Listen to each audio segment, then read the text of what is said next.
Hello, everyone. Welcome back to For the Girls. What a weekend. Silverstone continues to make its case as one of the most iconic and classic tracks. There were nearly 480,000 fans in attendance this weekend. It looked like such a blast. It was a record-breaking crowd on Sunday. We are also officially halfway through the 2024 season, which is crazy to think about. We're 12 of 24 races down. This is shaping up to be such a fun and exciting season. The past few races have just had incredible wheel-to-wheel action, and we already have 6 different race winners this season: Verstappen, Sainz, Norris, Leclerc, Russell, and now, of course, Sir Lewis Hamilton himself. Tiggy had the best day ever. She can't wait to fill you in. So we'll jump right into it. This is going to be a 45-minute monologue. We're just gonna hand the floor over. Yeah, I'll sign off now. We'll get things started. I'm Sarah. I'm Tiggy. And I'm Chessa. Okay, so overall thoughts and takeaways. To make way for Tiggy's monologue, I will keep this short. Last week I said F1 is back, baby. F1 is so back. I'm going to echo those thoughts again without the fear of jinxing it. I'm so happy. I think this just felt like a true top 6 race. Everyone was trading places. It's one of those, it's very rare, or it's a treat for us that we haven't had in a while, where you see the top 6 and you actually don't know who could win and what could happen. And the rain obviously helped. And then I think those last 10 laps, that 3-way battle for the win was just chef's kiss. My heart rate was see the floor. This was absolutely the best race I've ever seen in my entire life in my F1 fandom career. And a big part of that obviously is, I think, the Lewis win, but it was such an amazing, amazing race. I think it just threw everything at the teams, not just the drivers, but with the rain, the strategy, the different tires, the high speed versus low speed corners. Just, I think it makes the win, at least for me, and I'm sure for a lot of Hamilton fans, so much sweeter. And what made this race extra special for me was watching it in Discord with all of you. It was just the most fun I have had watching a race. And I was loving everybody's energy and the number of messages people sent about, how are you feeling? Are you doing okay? Wow, it was just so, so sweet, and just reminds us of this amazing community. But I'm also glad that I watched this alone, because I was not okay those last 10 laps. I think no one needed to see me in that state ever in my life. So I'm very glad. I was crying, my heart rate, I was screaming. So it was just amazing. And what a great weekend for Britain with the British Grand Prix. We've got Wimbledon, we've got Henley, we've got the Euros, we've got the British elections. Britain is just popping off. And I am saying this as an American on 4th of July weekend. On 4th of July weekend, yeah. So pro Britain in my life. But I guess that's the British bias, baby, which we'll talk about as well. Ceding the floor.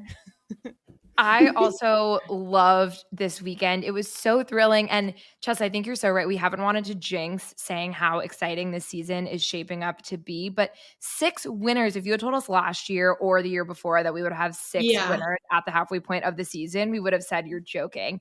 And there's so many aspects this weekend that show just how quickly F1 can change. I think even at the start of the season, we were talking about whether it was a realistic possibility that it would be another season of Max winning by 10, 20 seconds every race. And here we are with Lewis winning his first race in almost 1,000 days, McLaren having a 1-2 at points in this race. It's so exciting. And again, how fates can change. It can kind of cut both ways, where we have Checo, Charles really, really struggling. McLaren learning kind of the price of having a 1-2 and fighting the front and needing to keep up with Red Bull and Mercedes on strategy. So just so much going on. And I really hope that anyone who has been more of a casual fan but has been waiting for F1 to kind of pick up a bit is it's your time. Definitely it's your time. And what's crazy about the 6 winners is that Checo is not one of them. One of the Red Bull cars is not that in hurts. The 6 winner category, which is pretty insane. It could be painful. Oscar before Checo. It could. It very well could. Very well.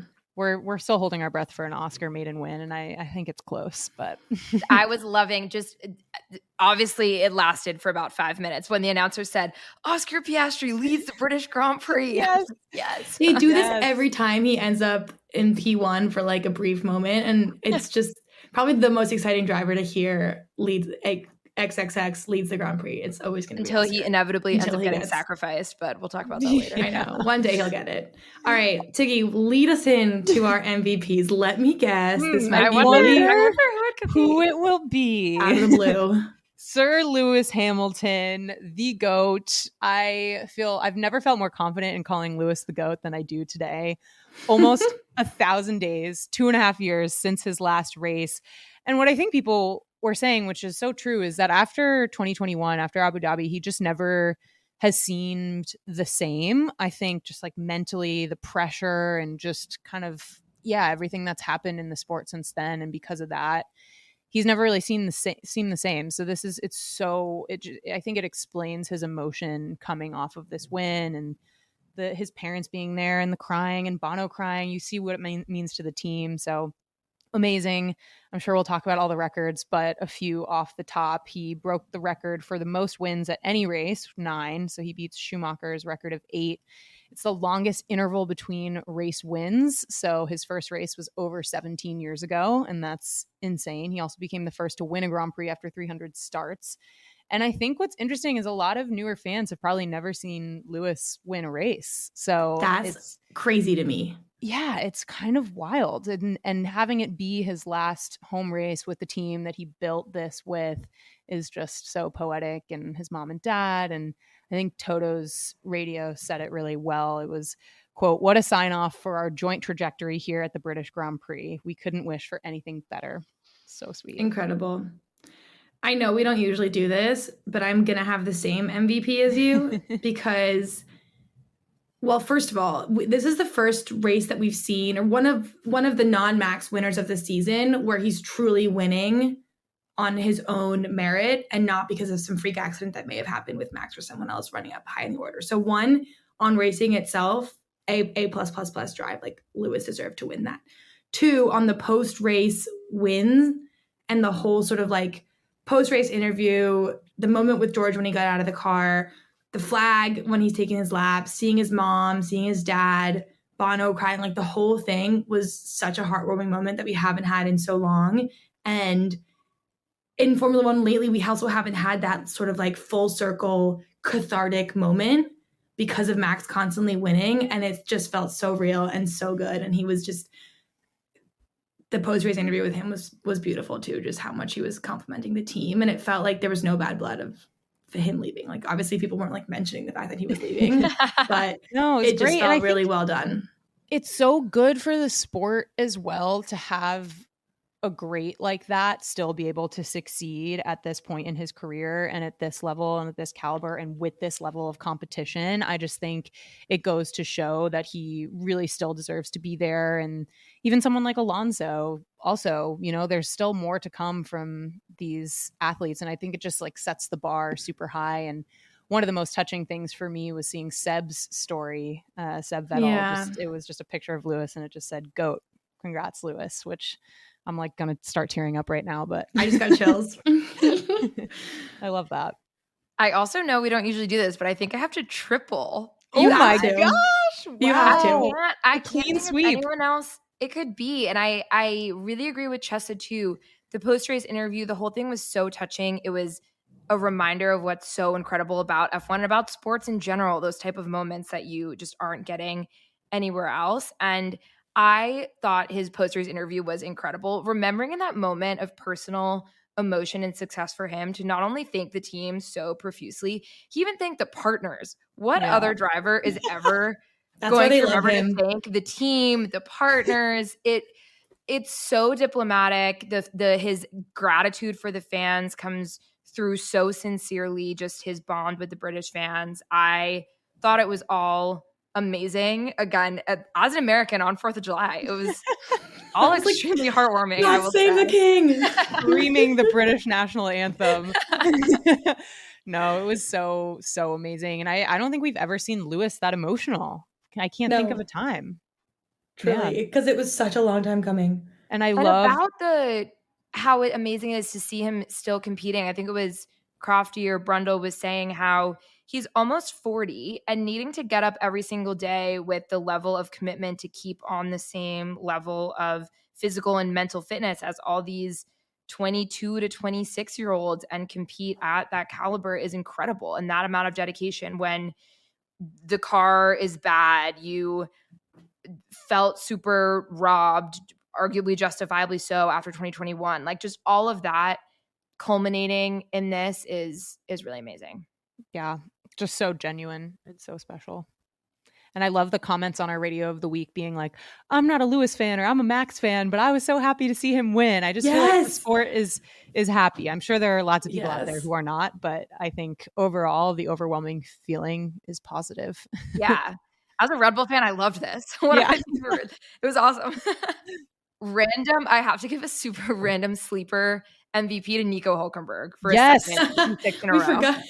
Yes, he was my MVP last weekend, and he even like outperformed that. I was like, Nico Hülkenberg is killing it. We have one of our listeners is messaging us who's German, and she was like, does this happen in America, like with American announcers? But the German announcers, they're loving Nico Hülkenberg right now. They're just like talking about him every time he does something cool. It's just very fun. She was like, does that happen with Logan in America? I was like, we don't really have that many American announcers, so really. He's, dare I say, he's like the MVP of the midfield right now. Yes, I feel like he's 100%. Really the standout. He's outperforming Checo.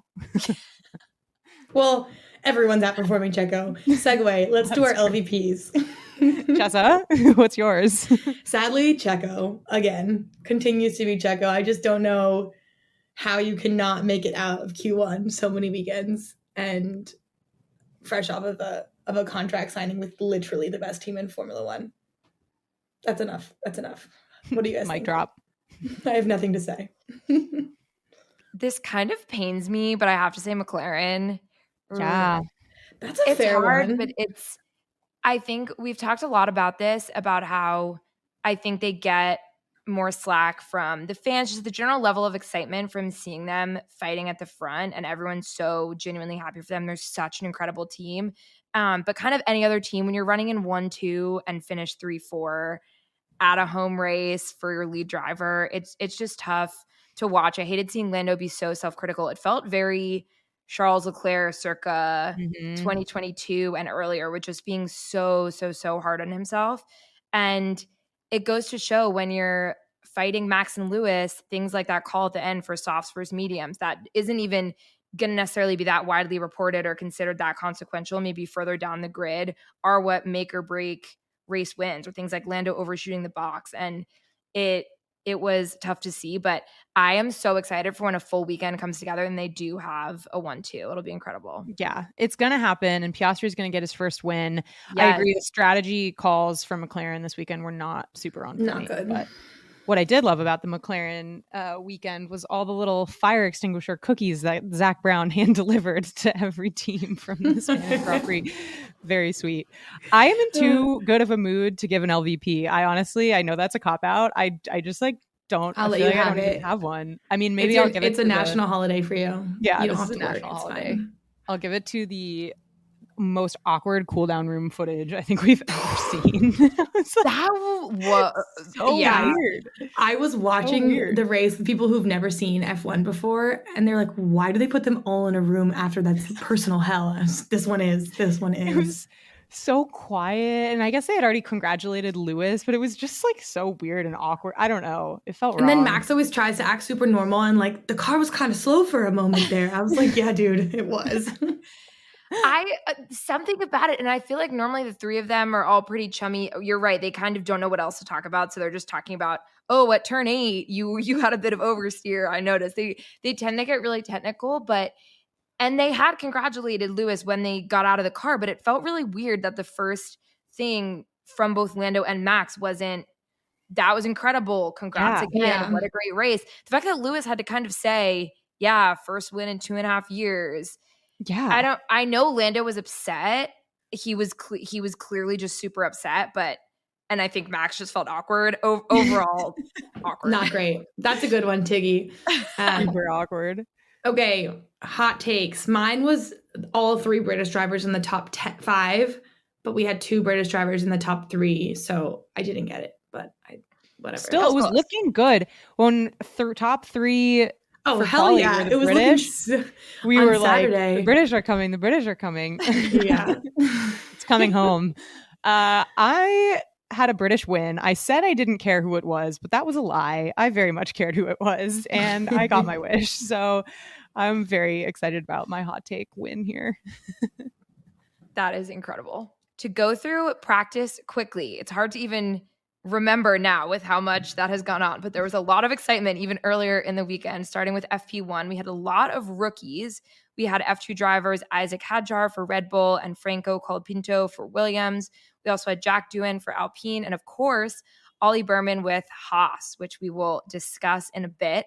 This was Ollie's third practice session this season with the team. He's fresh off his announcement, which was a big PR moment for the team this weekend. Very exciting. Generally, really wet across all the sessions. We saw a lot of spins. McLaren looked really strong overall the first two sessions. And then we had a Mercedes 1-2 in FP3. So a little bit of foreshadowing there. Foreshadowing. For quali Q1, tough conditions here. It wasn't raining, but the track was still wet, so everyone went out on inners at first.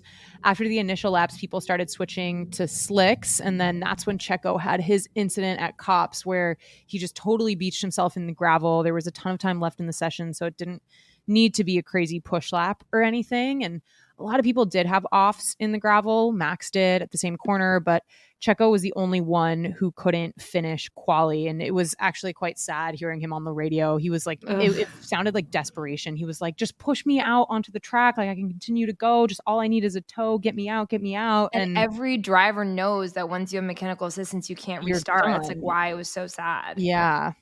Max did bounce around a lot in that same gravel. He had floor damage, which they were able to fix for the race, but they were working hard all throughout the quali breaks. He did still have damage all the way through quali, but they were able to fix it for the race, which was good. So out in Q1, we had Bottas, K-Mag, Ocon, Checo, and Gasly. For Q2, the conditions dried up a little bit, so everyone went out on softs. The big story here was Charles barely hanging in there on the drop zone, but then he got pushed out by Stroll, of all people, who got P10. It was also a disappointing session for Logan, who had been looking really strong. So cuts were Charles, Logan Sargent, Yuki, Joe, and Danny Ricciardo. Good for Sargent for getting into Q2, though. That was really exciting, and he was a sniff away from Q3 and had a really good weekend. A hair. Yeah, he had a great weekend. For Q3, it was looking super tight between McLaren and Mercedes at the top. Hamilton had provisional pole, and then Russell swept in and got it. Lando was in P3, so this is the first time in the British GP history that we've had the top three all be British drivers. Hülkenberg gave another under-the-radar stellar performance. So for the grid, we had George, Lewis, and Lando, and then Max, Piastri, the Hulk himself in P6, Sainz, Stroll, Albon, and Alonso. And another notable thing here was Stroll out-qualifying Alonso. Yeah, not a bad weekend from Stroll either. Passion, drive, and patience. The formula for winning F1 championships is sometimes also what you need to keep your car running day in and day out. eBay Motors has everything you need to maintain your vehicle and level it up to peak performance. Superchargers, roof racks, exhaust kits, LED headlights, and more. Whether you're into speed, power, or style, eBay Motors has got you covered. With over 122 million parts for your number one ride or die, you'll always find exactly what you're looking for. And with eBay Guaranteed Fit, your part is guaranteed to fit your ride every time or your money back. Because with eBay Motors, you're burning rubber, not cash. With all the parts you need at the prices you want, it's easy to make your car the MVP and bring home some huge wins. Keep your ride or die alive at ebaymotors.com. Eligible items only. Exclusions apply. So for the race, this is a home race for most of the teams on the grid. We saw lots of upgrades across the teams. The only teams not bringing updates were Williams, Alpine, and Ferrari, although Gasly had maybe every update under the sun if you count his 50-place grid penalty. But for the start, incredible start from George to stay ahead. Lewis also had a good start where he cut right in, and then Lando went slightly off track, which allowed Verstappen to come in and overtake him for P3, just swept right around. And it seemed like Lando was struggling to get the tires up to temperature. It was also a really good start for Charles. He made up 3 places from P11 to P8. There was a little bit of contact between Albon and Alonso on the opening lap. Albon did have a piece of bodywork fall off and reported a small puncture. It was Logan who was like, I think Albon had a big piece of bodywork. Yep. on the radio. But generally pretty standard start, very clean, except for the fact that 3 laps or so into the race, the teams started to radio in saying that they were expecting rain, and that's when it all started.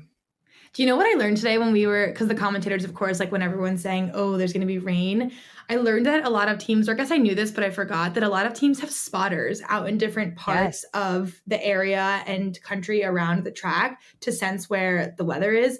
And then that one of the drivers who used to live nearby there, his neighbor used to text him and be like, it's raining. So that was really interesting. But yeah, so we're going to give you guys a little bit of a play-by-play of what happened, because with the rain and all the different pit stops and tire strategy, there's a lot to think about. And then we'll go team by team as per usual. So around lap 14, Charles was able to get past Stroll. And then shortly after that, both of the McLarens were able to get past Max, which was really exciting for P3 and then P4. And then when the rain started to fall, that's when the race got really interesting. It definitely spiced up the race strategies. And there was sort of like 2 rain cells that happened. So there was the first one, which we'll talk about, and then there was also a second one. So in this first rain cell, the top of the order was able to make it through with their starting slick tires, so they didn't have to change to inters because only certain parts of the track were wet. And a lot of drivers, including Checo, when they were told to go in for inters, got really upset because they're like, no, most of the track is dry. We can do this. So Hamilton passed Russell on lap 18 to take the lead. And then almost immediately we saw Lando pass Russell to take P2. Then we had a big McLaren moment. We had Lando pass Hamilton for the lead, Oscar come from the back to take P3 from Russell, and then pass Lewis for P2. It was amazing. This is when I started to sweat. I was like, oh no. And like Chelsea was saying, with how parts of the track were dry and parts were wet, it's just so much skill to keep these cars under control in these conditions. Everyone was driving on the edge, and the McLarens were slipping around so much on these passes. They were incredibly daring, amazing driving from everyone out there. So when it started to rain a bit harder, the big question became when to pit for inters, because even just missing it by 1 lap, as we saw with Oscar, can have huge consequences. So unfortunately, previously in a couple races ago, Ferrari had made the wrong call of putting Charles on slicks too soon. And so they did the exact opposite and put him on inters when the track was still way too dry. Checo also went on to inters. So then Checo and Charles both started getting lapped at driving around at the back of the field on inters. Eventually, when it started raining more, the top 5 pitted for inters. McLaren left Piastri out an extra lap on the slicks instead of double stacking, which sadly ended up really hurting him, left him in P6 after he finally came out of the pit stops. That was kind of McLaren's big error there. And then both Charles and Checo had to come in again for a second pair of inters because their first pair were wrecked from going out way too early. So bad. So brutal. Lap 34 is when George sadly had to retire the car due to a water system issue, which helps with cooling the engine. And the commentator said George is the only person at Silverstone to be affected by a lack of water, which was hilarious. And then what was a great highlight in the Discord was someone said like, oh, I need a drink. Who wants a drink? And someone was like, my water system is down in solidarity with George. So no drinks for me. But this, about 5 laps later, this is when a flurry of pit stops started to happen as the sun came out, and tire choice here was critical for the outcome of the race. And every lap counts in this. If you go in at the wrong time, even 1 lap earlier, that's like that could be seconds lost or seconds gained. So I was watching so closely who was going to come in and whether that was going to be right. So Hamilton, Max, and Piastri pitted first, with Hamilton taking softs, Max taking hards, and Piastri taking mediums. So a lot of different tire strategy going on. And the commentators were like, Red Bull's putting Max on hards? Like, what's going on? But turned out to be the right call. So Hannah Schmidt, if that's you, congratulations on an incredible strategy call once again. But Lando did pit 1 lap later for softs, which really sent him down the order, just being 1 lap later. He skidded coming into this pit stop, so that slowed him down to a 4.5 second stop that had him coming out P2 just behind Hamilton in P1. So that was a costly mistake.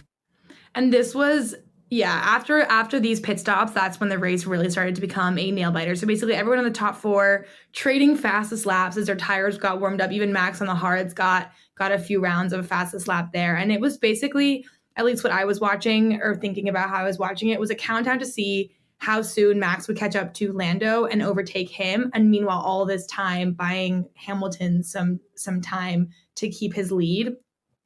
So Max ended up passing Lando at lap 49. Lewis managed to keep his lead. He was able to manage his soft tires because he wasn't defending so hard. And then, of course, as we know, he took the win. Truly historic. Our radio of the week for him was, quote, "I have been waiting for this," among other things. But that was just so full circle. We had Bono crying, Lewis hugging his dad, Toto absolutely beaming on the pit wall. It was incredible. And then the post-race interview thanking for the team. It was just one of the best Sundays we've had in a while. So that was the race in a nutshell. Jumping into Red Bull, we have a lot to talk about here. So first, Checo, as we said, was the only driver to have an unforced error and their quali. Granted, it was tough conditions, but still, no one else ended up beached in the gravel. And like Tiki was saying earlier, what's so notable about it was it wasn't as if he was in the drop zone after not being able to get a lap in, had some crazy circumstance where he had to really be pushing. There were multiple laps left in the session. Yeah. So it just felt like a completely unnecessary error. He then had to start from the pit lane after taking new engine components. He finished in P17. Second last. Christian's head shake after quali, as the camera kind of zoomed in on him, felt so ominous. And he knew the camera was zooming in for sure. Oh yeah, 100%. I mean, this just begs the question of what is happening to Checo. Will he get replaced? There are rumors that his contract has a stipulation that by the Belgian Grand Prix, if he's more than 100 points behind Max in the championship, there's a break clause. So it's definitely possible. What do you all think if he continues to perform this way, and who would replace him? That's crazy to have them re-sign a contract and then have a stipulation that could end the contract within a matter of months. But it's smart though. It's smart. You never know. Smart given the historic, mid-season slump / end of season decline for Checo. So that wouldn't be surprising to me. I think honestly would be a huge relief. It does kind of feel like Checo is obviously he's upset, and we could see the frustration and the desperation from him this weekend. But I kind of almost feel like he's going through the motions and doesn't really have that like grit and hunger. So yeah, I don't know why they re-signed with him, because I don't think it's for fear of lack of options. I think the drivers market this year is one of the most exciting we've had in a while, and Red Bull being Red Bull could have had their full pick. So it's puzzling to me. What do you guys think? I think it was basically negotiated in the pre-world of the start of the season, the past 2 years, getting so comfortable with just guaranteed constructors being won by a mile, guaranteed max winning drivers by a mile, where, especially with so much turmoil at the team at the start of the year, clearly I think they were really prioritizing stability and knowing that this is someone who can be good number 2 to Max. He's an amazing driver. He can put in really solid performances when it counts, when he's not having one of these just sort of horrible slump periods. But the situation is completely different now. It's going to get into a world in which every point matters. Max still has a huge lead. There's still a huge lead in constructors, but that's not a guarantee anymore. And as we've seen with the race winners this year, McLaren, Ferrari, and Mercedes all have teams with 2 extremely strong drivers who are in a lot of ways very evenly paired. And Max can't necessarily single-handedly beat all those teams in constructors as we think about next year. So I think that is something to really think about. As we're seeing with these Max Lando fights, it makes a huge difference when you have a teammate up there with you in P3, P4 for tire strategy, 100%, everything. And that's something they need to think about now that they didn't really need to think about before. Yeah, and I think all the things that we've said about Checo in the past are true of him being a really good number 2 to Max, being the right temperament, having the skill, to do it, and everything he brings to the team as the only Mexican driver. He brings a huge market. He brings a ton of value to that team, both financially and performance-wise. But I totally agree with you, Sarah, that the circumstances have changed. And what I also think is interesting is that a lot of the media has said that the Verstappens played a huge role in re-signing Checo, and that Max and Jost really like Checo as a number 2 because it doesn't really rock the boat. It's someone who's pretty reliable. Carlos, they probably would have wanted to sign Carlos had, but I bet the Verstappens weren't into that idea, just given the potential pressure and, dynamic there. But yeah, I do think that the team is going to have to come. I think the decision point is going to be what's going to keep Max happy while still winning the us team constructors. Winning. Yeah, the other issue they're running up against now is we're getting into mid-July. They're going to face dwindling options if they are really looking for a replacement. Sainz will probably be announced soon. I don't know if they would want a rookie in that seat. It's not really looking like Ricciardo or Tsunoda are particularly viable options right now compared to Checo. So I don't know right now who they would take. Only time will tell. Okay, let's talk about Max now. So in terms of the Lando and Max dynamic, Lando really backed down from his post-Austria comments about that crash, tussle, whatever you want to call it, with Verstappen that ended the race and ended his race and cost Max a podium.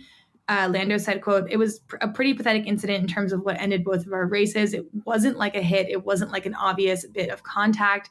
He also said that he didn't think that Max needed to apologize and that he had been speaking from adrenaline and emotion after the post-race interview and had overreacted. And then Max came back, praised Lando as a really great guy, said he understood the emotion since fighting had been so intense. And Max said that they texted first thing on Monday morning. It feels like they kind of like made up, like, sorry, I said things I didn't mean. Like, I still love you.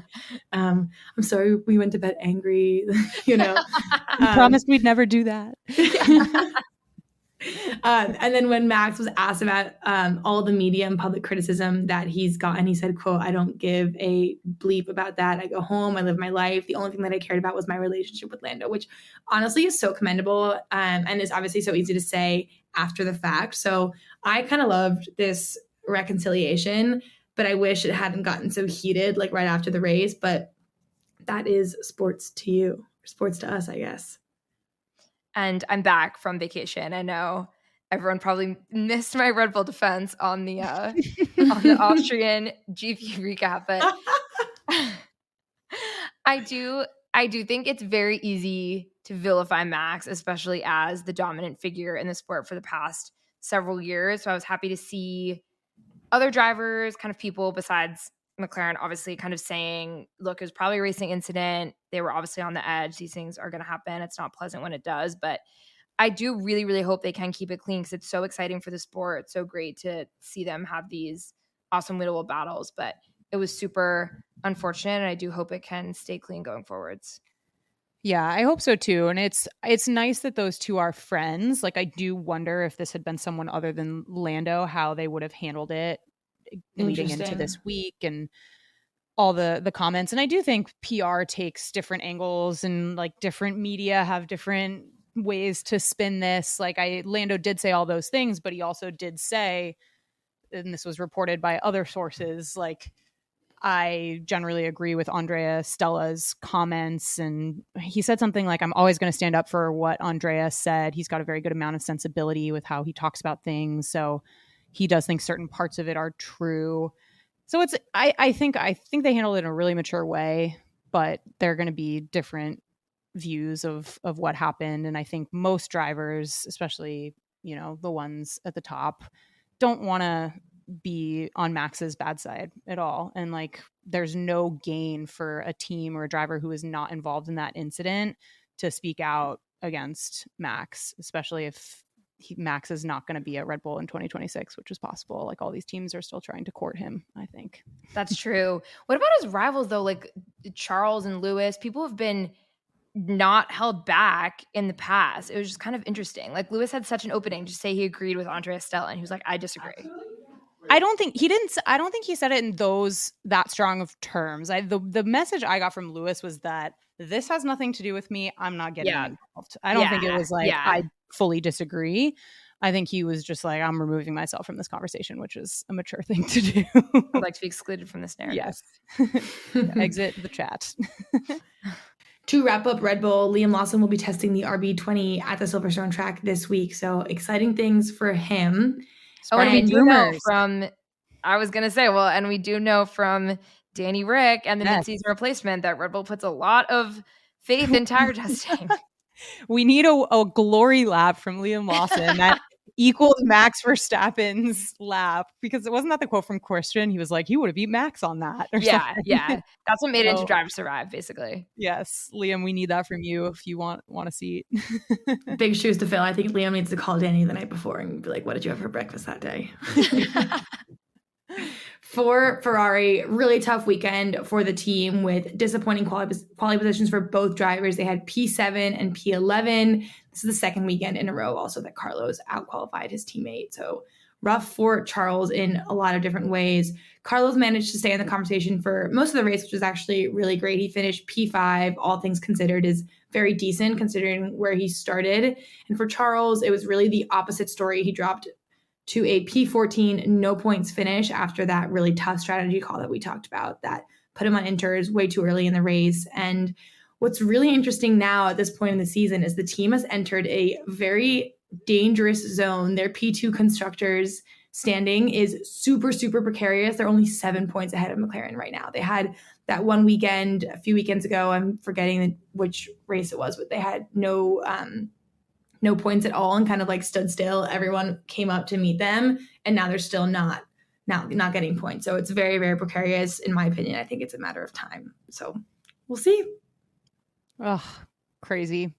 For Mercedes, before we even get to the Sunday excitement, the team had a busy home race weekend. Lewis and George had a blast with the hometown fans. There was a lot going on. It was so fun to see them watching the England Euros game on the main stage with all the fans. And what an exciting way to watch what an exciting game to watch with the penalties. Just so, so cool.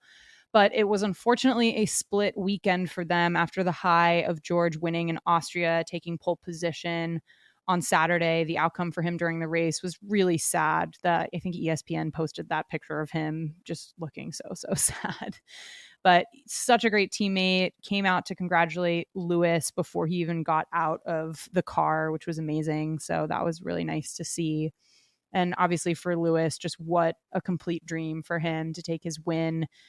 His first win in over 1,000 days just must be surreal. He really deserved it. So I think the question is, what does it mean for him, the team, especially since he's leaving next year? Is Mercedes making a comeback? Hopefully we'll see them fighting in the top 3 in constructors. But yeah, I don't know, maybe it doesn't change much, but it just seems like they're turning a corner, which is exciting. Yeah.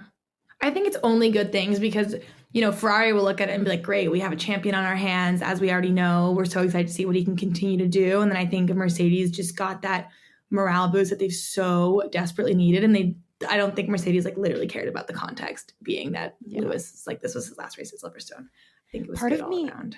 Wonders what Lewis is thinking. I agree. It's like the Ferrari's not looking so good. Mercedes, how do you count Mercedes out, especially with a big regulation change in 2026 where everything is unknown, and Mercedes has a history of performing really well when there's a huge shift in regulations, especially power unit and engine wise. I wonder if Lewis is like, but I mean, he'll be great at Ferrari and he'll be great in red, but I wonder if he's like, I think it's a little soon. F1 that when he's so on top and triumphant with Mercedes, it's not as if Ferrari was also on podium. Ferrari's in a situation where Charles is calling the car really slow. Yeah, it hurts.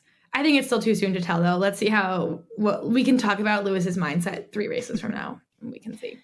In other Mercedes news, Kimi Antonelli, he won his first F2 race this weekend. He was watching the Sunday race from the Mercedes garage, but very exciting weekend for Mercedes overall with George pole, Lewis win, and Kimi an F2 win. So I wonder, it feels like Carlos is entering the chat again for a Mercedes, the second Mercedes seat. Love that. I wonder what will happen with Kimi.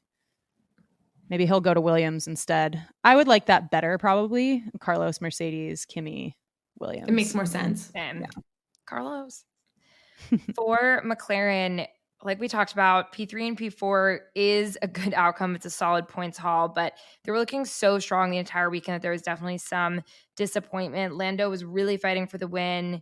They had a 1-2, looked super strong, and it was strategy calls that cost them the hometown win for Lando. For Piastri, the big question was whether the team should have left him out on slicks instead of doing a double stack. Seems like that was definitely a mistake.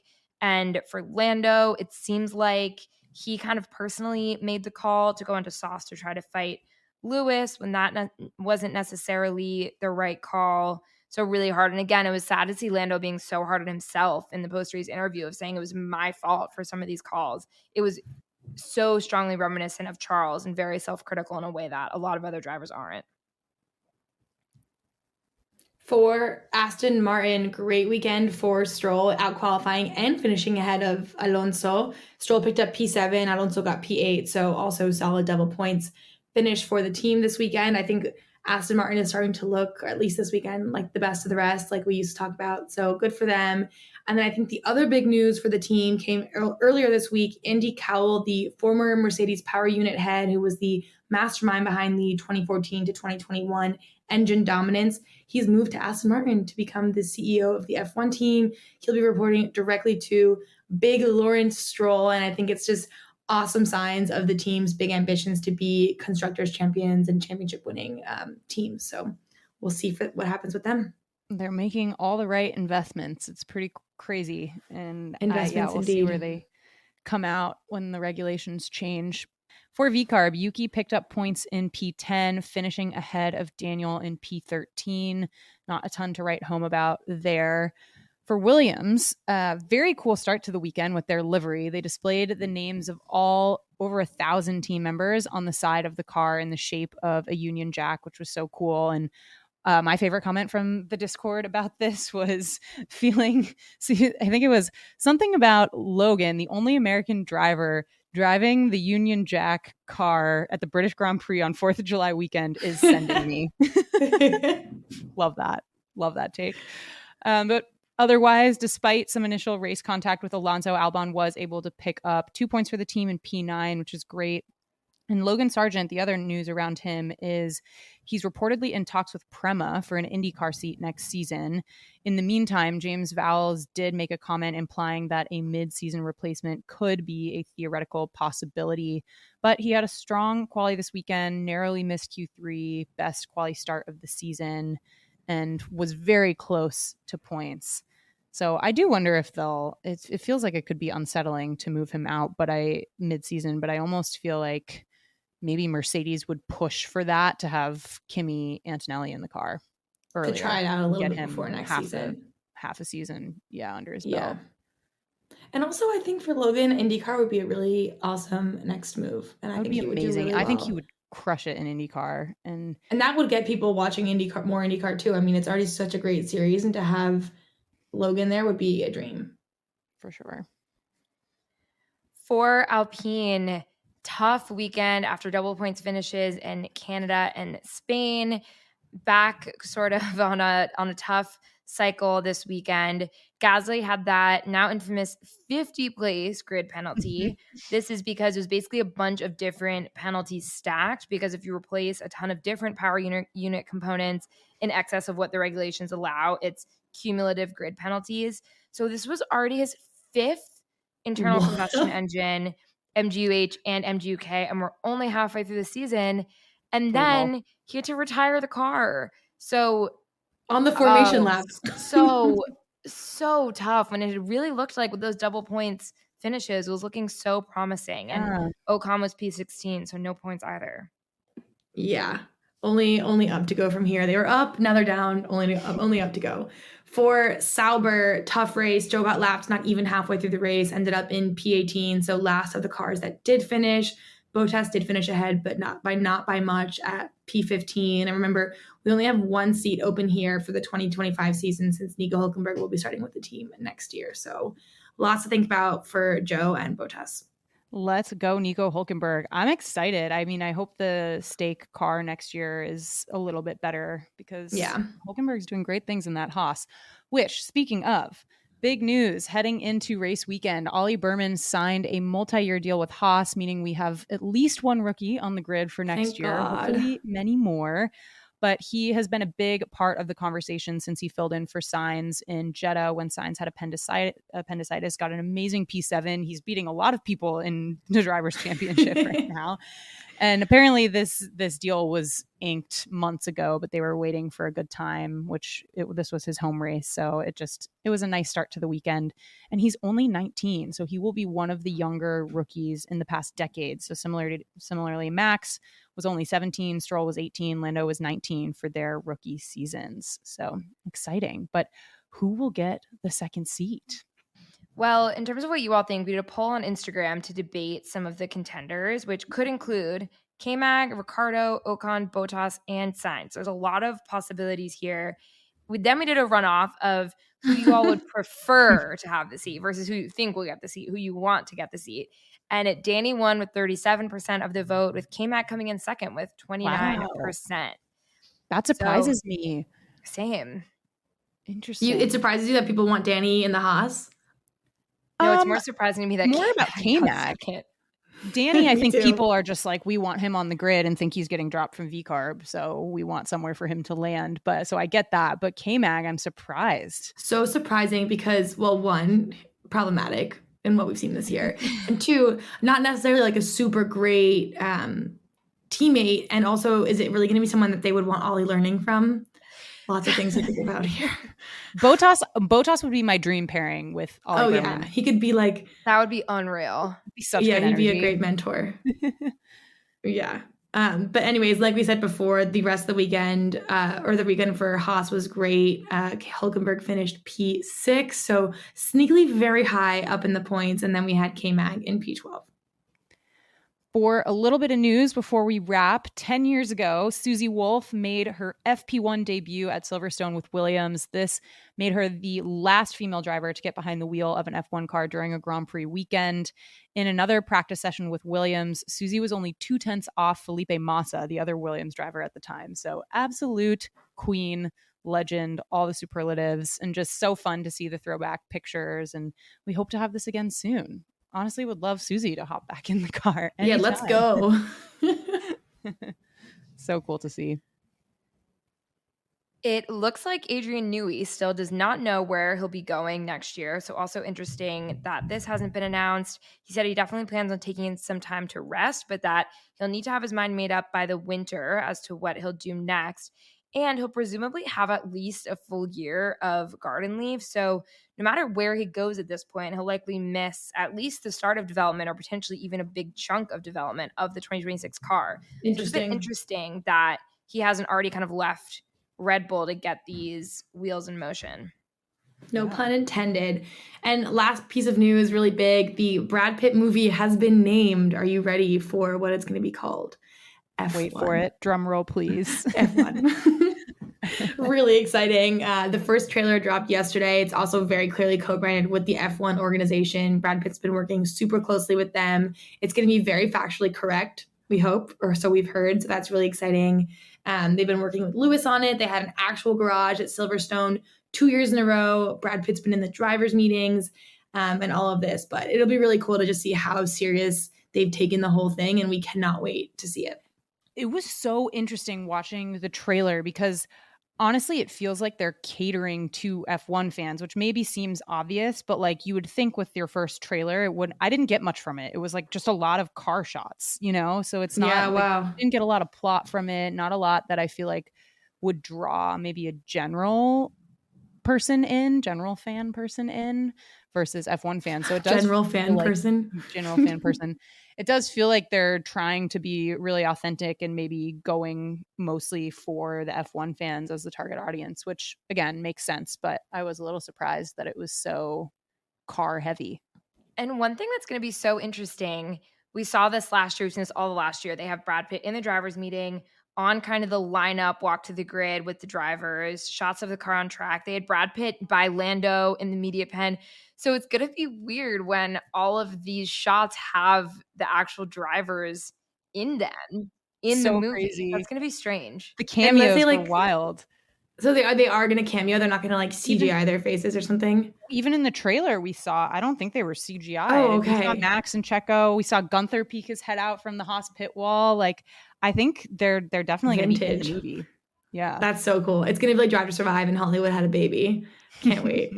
All right, let's wrap up with our standing. So for drivers, we have Max 255, Lando 171, Charles 150, Carlos right behind, teammate battle at 146, Oscar 124, Checo 118, George 111, Lewis 110, another teammate battle there, Alonso 45, and Lance at 23. So kind of teammate battles all the way up and down there. For constructors, Red Bull 373, Ferrari 302, McLaren 295. Mercedes 221, wow. Yeah. Aston Martin 68, VCarb 31, Haas 27, Alpine 9, Williams 4, and Kick Sauber at 0. And with that, we only have 2 races left before the summer break, Hungary and Belgium. Can't wait to see what F1 has in store for us, and we can't wait for silly season. So we'll keep you all updated and talk to you next time.